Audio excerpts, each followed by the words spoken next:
Alex Albon, as all of you all know, is the F1 driver with Atlassian Williams Racing, and he's been with them since 2022. He's been sort of a driving force behind the team's strong performance and has consistently delivered strong results in some of F1's most demanding circuits, I think. Right, Alex? So I'd agree, yeah. welcome again, Alex. Hi, Alex. It's really exciting to have you here with us today. In a world that's always rushing towards what's next, upgrades, updates, the future, I thought that we'd tap the brakes and shift into nostalgia. So my question is, what was your first car that you ever owned and what did you like most about it? Ooh, my first car that I ever owned, I used to live on a farm, so that's how I kind of started racing. And we drove I guess farm vehicles for the most part. My first car that my dad kind of allowed me to use, because I was driving like road cars around 9 years old, was like a Renault 5, which I don't know if any of you know what that is, but it's like a very French, very small car. I used to pretend to be a taxi driver, and I used to collect I had 3 sisters. I used to collect my sisters from like the entrance of the farm down to the house, and pretend to be a taxi driver. So that was my fun as a kid. And my dad was very relaxed. Even if I went on the public roads, he was fine with it, as long as I didn't like go out of his view. So yeah, I guess I had a very relaxed dad when I was young.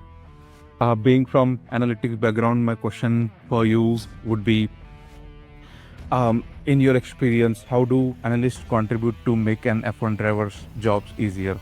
Like, do you believe that increasing resilience on data and predictiveness, so analytics is essential for the modern F1?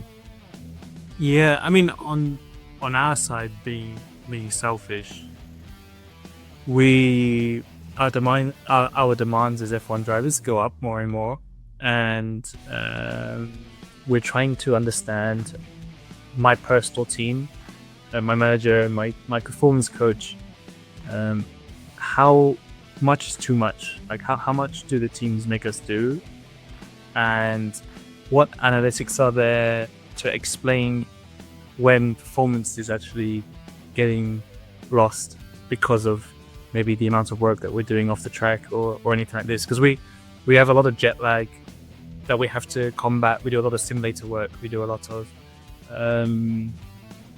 events, wherever it may be, a lot of photo shoots. And but you cannot measure performance that easily. It's hard to know, how good your sleep is, we can measure. But our nutrition and our well-being and our rest is still not that easy to understand. And so if we can give the team an idea of, okay, this is where Alex's energy and performance is, I think it would be an amazing addition to be able to kind of say, okay, maybe it can be 2 things. It can be, okay, we can work Alex harder, which I hope not, but that could be what happens. Or actually no, we can see Alex is tired. Maybe during this 3-week race period, we just cut everything down a little bit, and then we do some more later in the season, things like that. It's actually something we're trying to get moving soon, but let's see.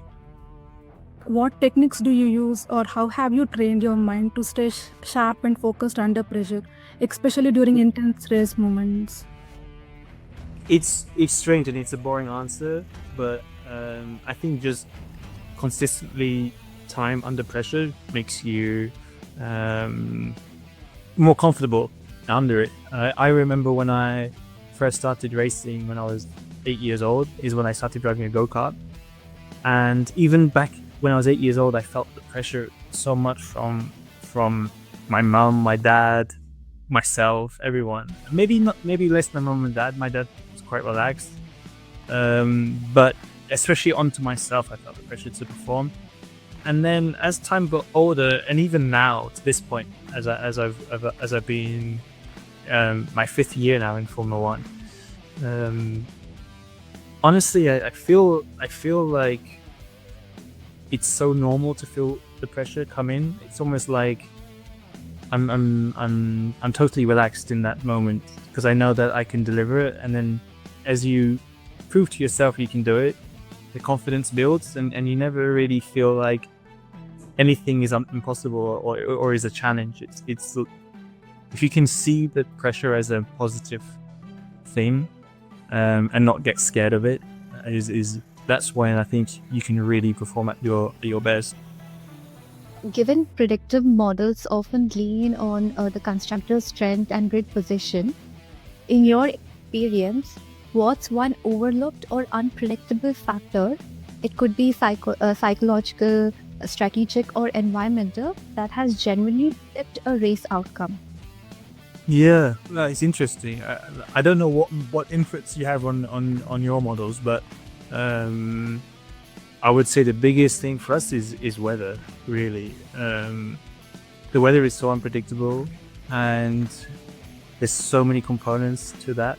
As a driver, with the weather becomes, especially when it starts to rain, such a confidence affected performance. So if you're confident in the rain, you can really do a great job, and if you're not feeling confident in the rain, you'll go backwards. So that is one area which, for some reason, the last 3 races has been raining and dry, and it's been making the races a lot more unpredictable. As a team, we believe we struggle more in the rain than we do in the dry, and it's quite hard to quantify our race strategy around our performance when it starts to rain. We know that we go slower, but we don't know how much we go slower by, and so sometimes that creates some strategic errors. I think the last 2 races we could have done a better job with our strategy if we predicted the weather a bit better. But yes, that's one area. And I think actually the biggest help for us would actually be to understand the moment when it's raining and it stops raining and then it starts to dry out quickly, for us to change from wet tires to dry tires, and to know when the track is dry enough to change to dry tires. That's one of the most important parts of a race. Sometimes you can gain 6-7 seconds in one lap from the right course, so it can make a huge difference. Thank you so much. Do you have any questions for us? No, more than anything, just thank you for all the work, and I can't wait to keep continuing to work together. We see the big picture, and we want to be able to give you guys the best opportunity to do your magic. So thank you.